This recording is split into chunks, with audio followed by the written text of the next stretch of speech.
everyone. Ako po si Simonette D. Pacheco, 28 years old, nakatira sa Poblacion, Pamplona. I'm married with 2 kids. I'm an online tutor. Na-diagnose po ako ng kidney stone last August 2019. Bali po nagsimula yung pain sa may lower back po around June 2019. Nangangalay ka at some point. Tapos po hanggang medyo nag-moderate po yung pain, July 2019. Parang may kumikirot na sa likod na bandang tagiliran. Then last August 2019, inatake po ako ng severe pain around 12 midnight. Tapos po, pray lang ako ng pray kasi nga po masakit. Hindi ko alam kung saan ako pepwesto para mawala yung sakit. Hanggang po sa nakatulog ako, and then early in the morning, I'm still a practicumer that time. Pumasok po ako sa school namin, and very high na po yung fever ko, and nag-chill na po ako. So, my CT recommended me na pumunta na daw po ako sa Naga City Hospital. Sabi po nung doktor, sabi niya, i-required kita ng ultrasound. Lumabas po sa ultrasound ko na I have 1.1 cm na kidney stone sa my left side po. Bali niresetahan po ako ng antibiotic and then pain reliever. Yung antibiotic po, tinake ko siya for about 1 week, 2 times a day. Yung isang antibiotic, 500 grams. So bali po talagang medyo dizzy ako pag umiinom ako ng antibiotic. After 1 week, after ko natapos yung antibiotic, pumunta po kami sa Bicol Access. Nagpa-check up po ako kay Dr.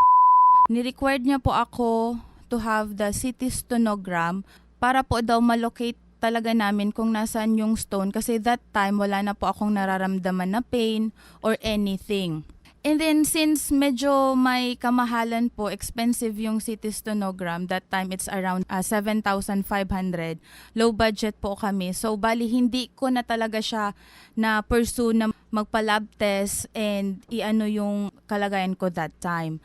So ngayon po, January 28, 2021, inatake na naman po ako ng severe pain. As in, hindi ko na po talaga siya kaya. From 12 midnight until 3 a.m. in the morning, sinasuffer ko po yung severe pain. So, sabi ko sa husband ko, punta na tayo sa hospital kasi hindi ko na talaga siya kaya. As in, pinapawisan na ako ng malamig, nag-chill na ako, and hindi ko na talaga kaya yung pain. And then sa BMC, inasikaso naman ako agad, and then binigyan ako ng pain reliever na Tramadol. Yeah, if I'm not mistaken.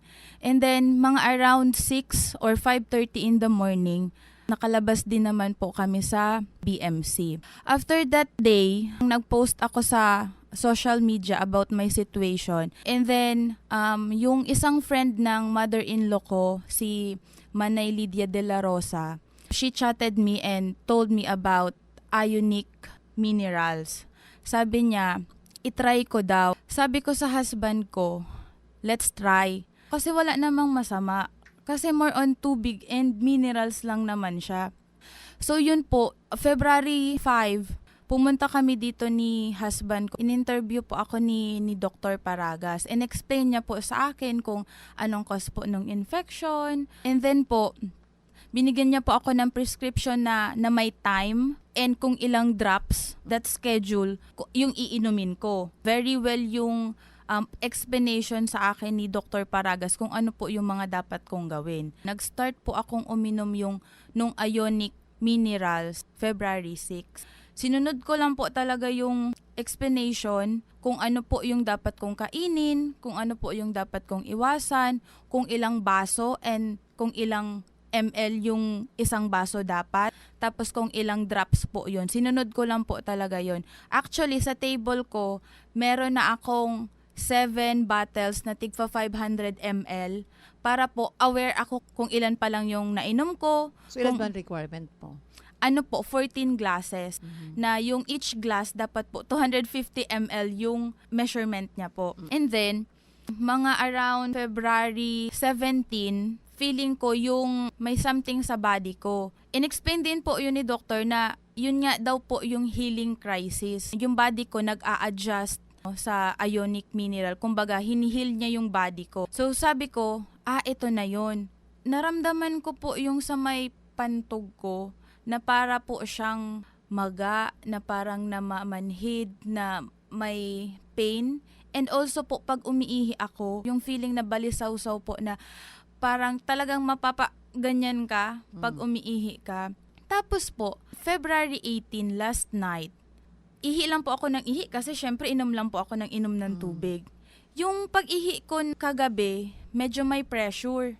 Tapos po, may gumuhit lang po na pain sa may bandang lower left side ng stomach ko. Yung guhit na parang ang bilis lang, ma'am, na shing, ganyan. Tapos po, syempre umihi ako. Kailangan kong maglinis.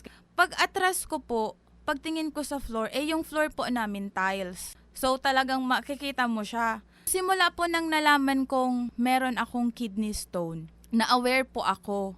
Kumbaga, hindi na po ako umiihi sa bowl. Kasi in case na may lumabas, I'm hoping na may lalabas. Para po, kumbaga, madali ko siyang makita. Tapos po, kagabi nga po, pag may nakita po akong stone. Nag-doubt pa ako kasi sabi ko baka poop or what. Tapos, intact po siya. Then, inano ko po ulit ng tubig. Yung niya po is nag-roll. Hinawakan ko pa lang, ma'am. Parang dinat ko. Sabi ko, matigas. Hala, sabi ko, tinawag ko na po yung asawa ko.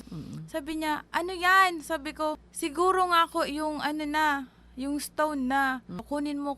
Di kinuha ko, ma'am. Inano ko siya ng tubig. Yung itsura niya po is parang coral sa ilalim ng dagat na may pagka-crystal-like yung itsura niya. Nung nakita ko siya, alam ko agad na yun na.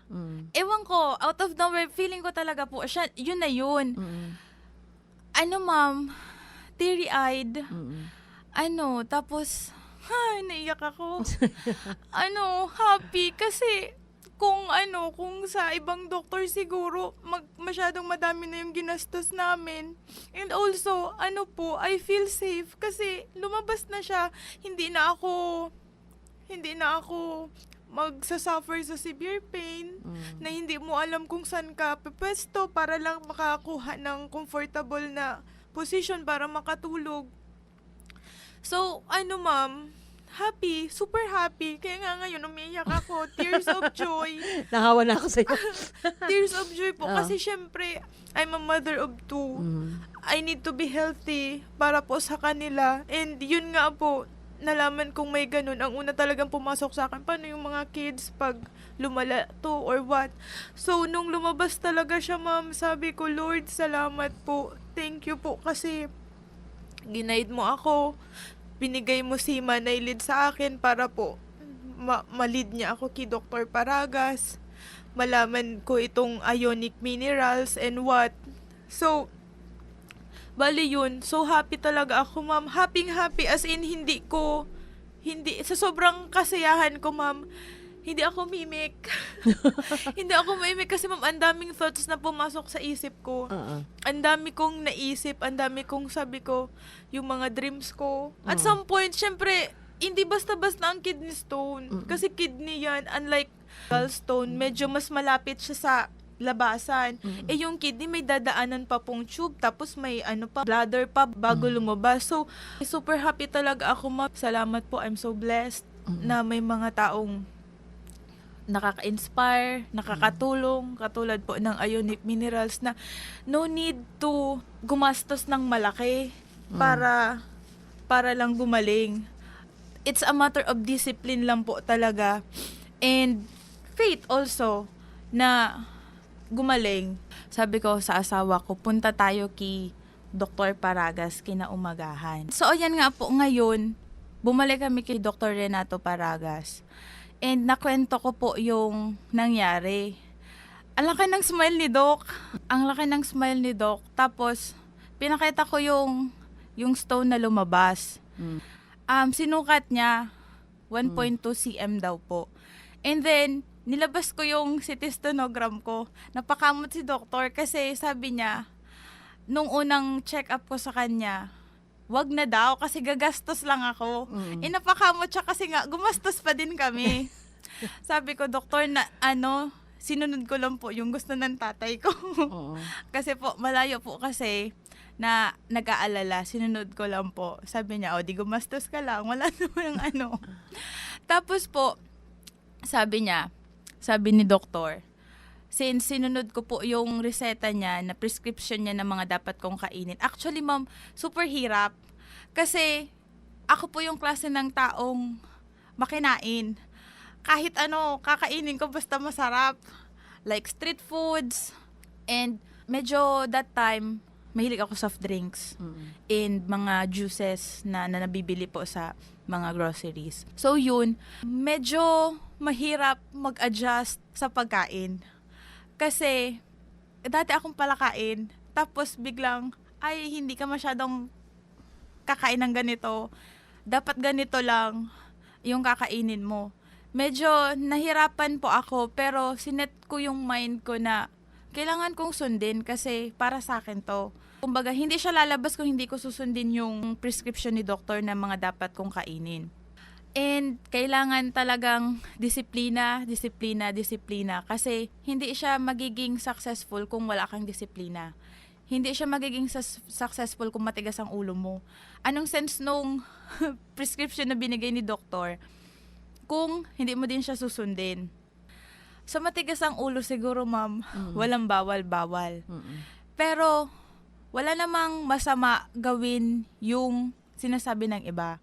Kasi it's for our own sake.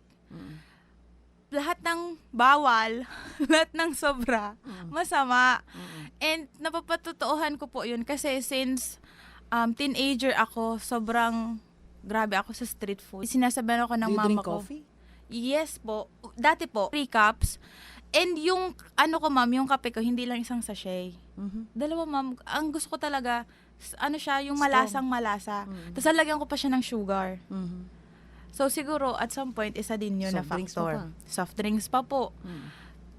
So, yun talaga, as in, ginagawa kong tubig yung soft drinks dati.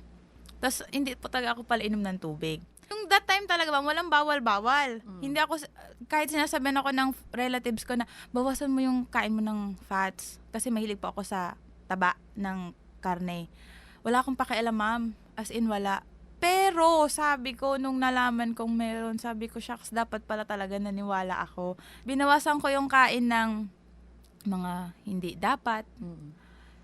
Yung mga nakakasama sa, sa katawan. Nagbago yung mindset ko, nagbago yung goal ko na dapat sundin ko to, dapat gawin ko to, dapat i-reach ko tong goal na to. So talagang dapat, lang ma'am, yung sa tama lang. Huwag tayong papasobra sa mga bawal. Huwag na yung bawal-bawal, walang pakialam, dapat bawal talaga. Kasi kung hindi, walang mangyayari sa akin pagbabago. Walang mangyayaring miracle, walang mangyayaring paglabas ng stone. So, bali yun po talaga. At some point, ma'am, hindi lang napagaling yung physical body ko.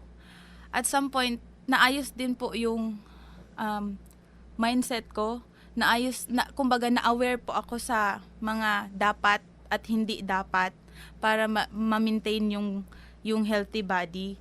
So, bali, yung ionic minerals, na-hit niya yung, kumbaga, I'm hitting 2 birds with 1 stone.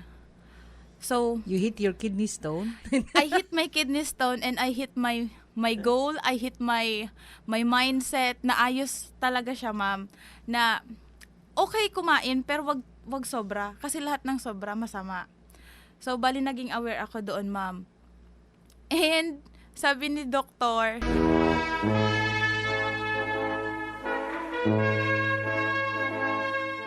graduate na ako.